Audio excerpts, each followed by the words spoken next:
ನೋಡಿ, ಕೊಳವೆಯಿಂದ ಗುಂಡನ್ನು ತುಂಬುವ ಗನ್ನು, ಮಜಲ್ loading gun ಅಂತ ಅದರ ಹೆಸರು. ಯುದ್ಧದಲ್ಲಿ ಬಳಕೆಯಾಗಿರುವಂತಹ ಆ ಕಾಲದ ಕತ್ತಿಗಳು, ಗುರಾಣಿಗಳು ಅವೆಲ್ಲ ಇದಾವೆ ನೋಡಿ ಇಲ್ಲಿ. ನೋಡಿ, ಇದು ತಾಳೆಯ ಗರಿಲಿ ಟಿಪ್ಪು ಉಪಯೋಗಿಸಿದಂಥ ಟೋಪಿ, ರೇಷ್ಮೆ ವಸ್ತ್ರ.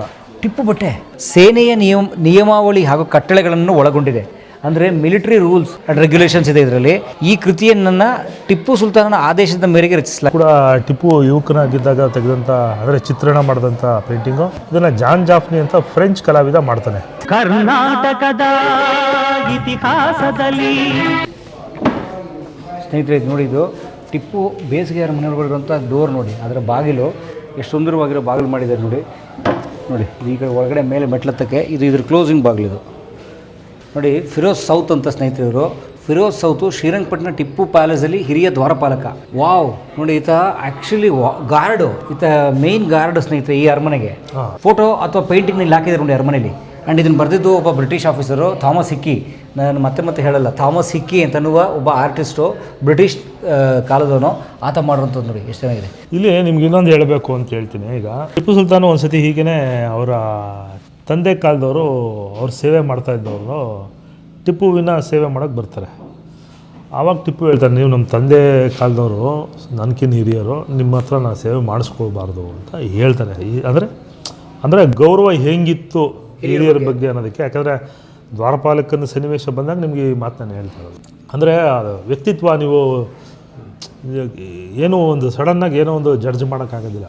ಮತ್ತು ನೋಡಿ, ನೀವು ಇದ್ರಲ್ಲಿ ಬಹಳ ಮುಖ್ಯವಾದ ವಿಚಾರ ಇದರಲ್ಲಿ ಏನು ಅಂತಂದರೆ, ಇದು ಕಣ್ಣಾರೆ ನೋಡಿ ಬರೆದಿರೋಂಥ ಚಿತ್ರ ಇದು. ಹಾಗಾಗಿ ಆ ದ್ವಾರಪಾಲಕನ ಪೇಟ ರುಮಾಲೇನಿದೆಯಲ್ಲ ಅದೆಲ್ಲ ಕಾಣ್ಬೋದು ನೋಡಿ. ಈತ ಕೂಡ ಒಬ್ಬ ಸೀನಿಯರ್ ಮ್ಯಾನ್. ರಾಜಾ ಖಾನ್ ಟಿಪ್ಪುವಿನ ಗೌಪ್ಯ ಹಾಗೂ ನಂಬಿಗಸ್ತ ನೌಕರ. ಸ್ನೇಹಿತರೆ, ಅವರ personal worker sir. Personal worker ಗೌಪ್ಯ ರಾಜಾ ಖಾನ್. ಇವನೇನೆ ಟಿಪ್ಪುವಿನ ದೇಹ ತಗೊಂಡೋದವನು ಅಂತಲೂ ಒಂದು ದಾಖಲೆ ಇದೆ. ಅಂದರೆ ಅಲ್ಲಿಗೆ ಈತನೇ ಲಾಸ್ಟಲ್ಲಿ ಇದ್ದಿದ್ದು ಅನ್ನೋದು ಒಂದು ಮಾತಿದೆ.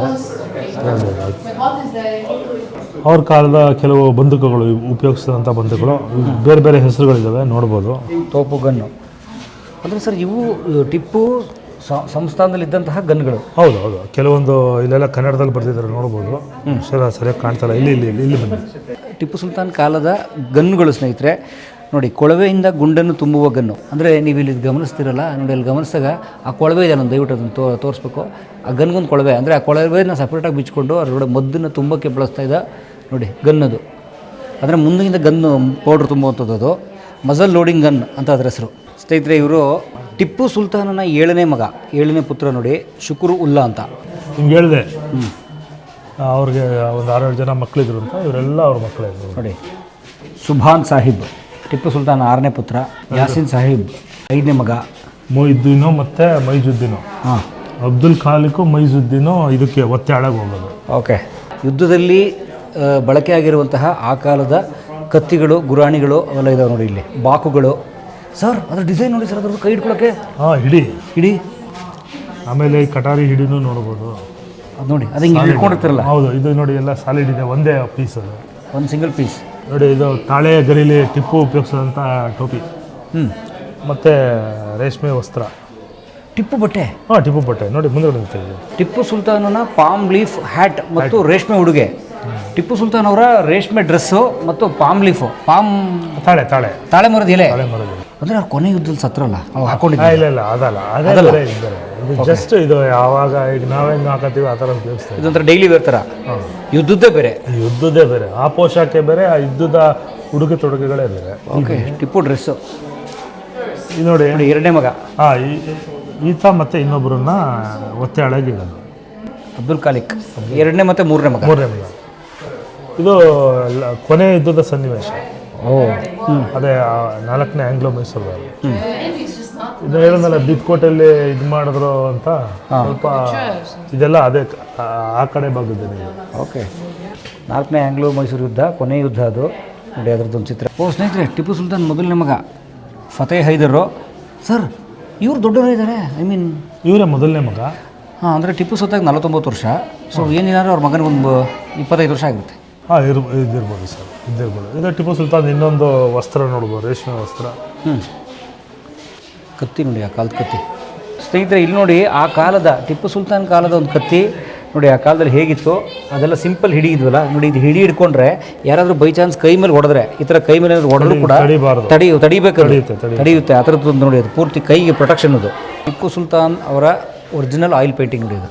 ಆ್ಯಂಡ್ ಸ್ನೇಹಿತರೆ, ಇದು ಪರ್ಷಿಯನ್ ಹಸ್ತಪ್ರತಿ, ಅಂದರೆ ಹ್ಯಾಂಡ್ ರಿಟನ್ ಬುಕ್ ಇದು, ಹಸ್ತಪ್ರತಿ. ಝೈನಲ್ ಅಬೇದಿನ್ ಪುತ್ರಿ ಎಂಬಾತನಿಂದ ರಚಿತವಾದಂತಹ ಫತೇಹುಲ್ ಮುಜಾಹಿದೀನ್ ಎಂಬ ಶೀರ್ಷಿಕೆ ಈ ಹಸ್ತಪ್ರತಿ ಕೈಯಿಂದ ತಯಾರಿಸಲಾದ ಕಾಗದದ ಮೇಲೆ ಬರೆಯಲಾಗಿದ್ದು ಸೇನೆಯ ನಿಯಮಾವಳಿ ಹಾಗೂ ಕಟ್ಟಳೆಗಳನ್ನು ಒಳಗೊಂಡಿದೆ. ಅಂದರೆ ಮಿಲಿಟರಿ ರೂಲ್ಸ್ ಆ್ಯಂಡ್ ರೆಗ್ಯುಲೇಷನ್ಸ್ ಇದೆ ಇದರಲ್ಲಿ.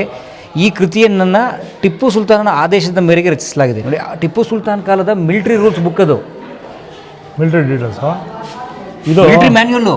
ಹಾಂ, ಆದರೆ ಇದು ನಾವೆಲ್ಲ ಬರ್ದಂಗೆ ಎಡದಿಂದ ಬಲಕ್ಕೆ ಬರ್ದಿಲ್ಲ, ಬಲದಿಂದ ಎಡಕ್ಕೆ ಬರ್ಕೊಂಡೋಗಿಲ್ಲ. ಓಕೆ, ಎಲ್ಲ ಈ ಕಡೆ ಸೂಪರ್. ಟಿಪ್ಪು ಕಾಲದಲ್ಲಿ ಶ್ರೀರಂಗಪಟ್ಟಣದಲ್ಲಿ ಆಡಳಿತ ಭಾಷೆ ಕನ್ನಡನ, ಉರ್ದುನ, ಪರ್ಷಿಯನ? ಆಡಳಿತ ಭಾಷೆ ಪರ್ಷಿಯ ಆಯಿತು. ಪರ್ಷಿಯ ಆಯಿತು. ಜನಗಳು ಆಡು ಭಾಷೆ ಮಾಮೂಲಿ ಕನ್ನಡವಾಗಿತ್ತು. ಓಕೆ, ಇದೆಲ್ಲ ಮೆಡಲ್ಗಳಿದು.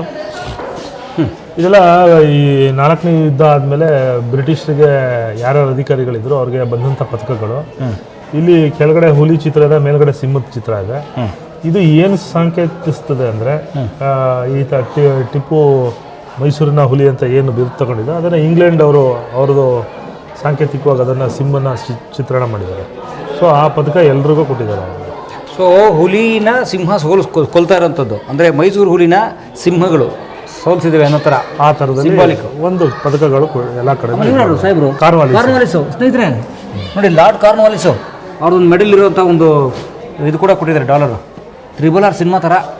ಟಿಪ್ಪು ಬ್ರಿಟಿಷ್ನವ್ರಿಗೆ ಕಾಡ್ಬಿಟ್ಟಿದ್ದಾರೆ.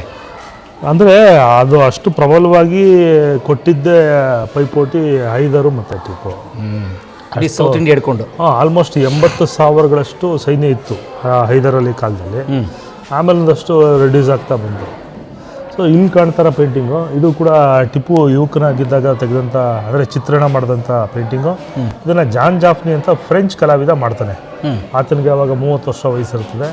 ಇದು 3D ಪೇಂಟಿಂಗ್. ಇದು ನೀವು ಯಾವುದೇ ಕಡೆ ನೋಡಿದ್ರು ನಿಮ್ಮ ಕಡೆನೇ ಮೂವ್ ಆಗೋ ರೀತಿ ಕಾಣಿಸುತ್ತೆ. ಈಗ ಈ ಕಡೆಯಿಂದ ಫಸ್ಟ್ ಈ ಕಡೆಯಿಂದ ನೋಡಿ, ಆತನ ಮುಂಗಾಲು ಶೂ ಪಾಯಿಂಟ್ ನೋಡಿ, ಕಣ್ಣು ನೋಡಿ, ಎರಡನ್ನು ನೋಡ್ಕೊಂಡು ಆ ಕಡೆ ಹೊರಟ್ರೆ ನಿಮ್ಮ ಕಡೆನೇ ಎಲ್ಲವೂ ಕೂಡ ಟರ್ನ್ ಆಗ್ತದೆ.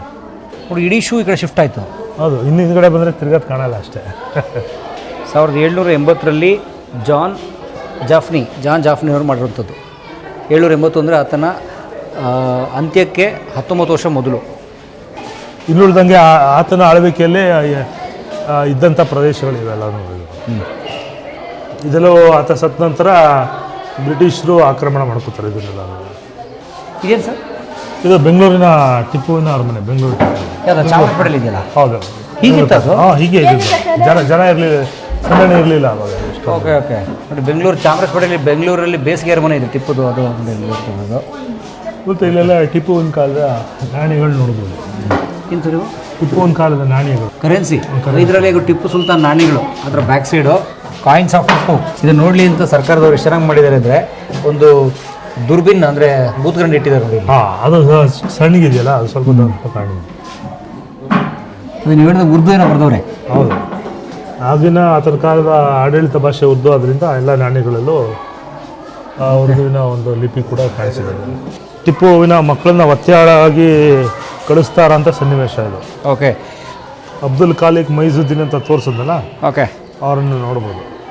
ಲಾರ್ಡ್ ಕಾರ್ನ್ವಾಲಿಸ್ಗೆ ಕ್ಯಾಪ್ಟನ್ ಕೆನ್ನಾವೆ ಅನ್ನೋನು ನ್ಯಾಯವಾದಿ ರಾಜ ಅಲಿ ಖಾನ್ನ ಜೊತೆ ಒಪ್ಪಂದ ಮಾಡ್ತಾ ಇರೋದು. ರಾಜ ಅಲಿ ಖಾನ್ ನಾವು ನೋಡಿದ್ವಿ ಅಲ್ಲೊಂದು ಪೆನ್ಸಿಲ್ ಸ್ಕೆಚಲ್ಲಿ, ಅದೇ ರಾಜ ಅಲಿ ಖಾನ್. ನೋಡಿ, ನೀವು ರಾಜ ಅಲಿ ಖಾನ್ ಟಿಪ್ಪು ಸುಲ್ತಾನ್ ಅಡ್ವೊಕೇಟ್ ಅಂತ ನೀವು ನೋಡಿದ್ರಲ್ಲ, ನೋಡಿ ಅಲ್ಲಿದ್ದಾರೆ. ಅವರೇ ಟಿಪ್ಪುಗೂ ಮತ್ತು ಇನ್ನೊಬ್ಬರು ಬ್ರಿಟಿಷ್ ಆಫೀಸರ್ಗೂ ಮಧ್ಯೆ ಸಂಧಾನ ಮಾಡಿ ಅವರಿಬ್ಬರು ಮಕ್ಳಿಗೆ ಕಳಿಸ್ತಾರೆ ನೋಡಿ.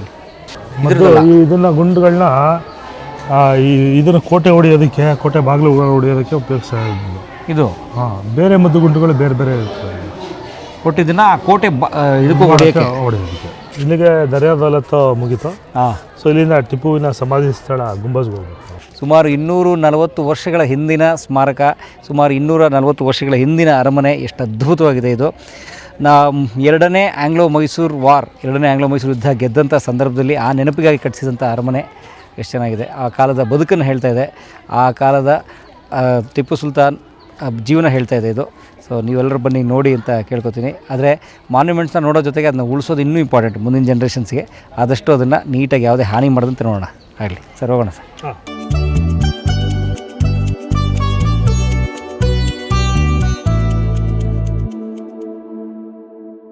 ಎಲ್ಲರೂ ಕಲಾ ಮಾಧ್ಯಮ ನೋಡಿ, ಸಬ್ಸ್ಕ್ರೈಬ್ ಮಾಡಿ, ಗಂಟೆ ಹೊಡಿ, ಅಷ್ಟೇ. ವಿಡಿಯೋ ನೋಡಿದ್ದಕ್ಕೆ ನಿಮಗೆ ತುಂಬ ಧನ್ಯವಾದಗಳು. ಪುಸ್ತಕಗಳನ್ನು ಓದು ಮನಸ್ಸನ್ನು ಅರಳಿಸುತ್ತೆ, ಬುದ್ಧಿಯನ್ನು ಚುರುಕು ಮಾಡುತ್ತೆ, ಕಾಣದ ಹೊಸ ಲೋಕವನ್ನು ಪರಿಚಯಿಸುತ್ತೆ. ಹಾಗಾಗಿ ಓದುವ ಸಂಸ್ಕೃತಿ ಹೆಚ್ಚಾಗ್ಲಿ. ಧನ್ಯವಾದ.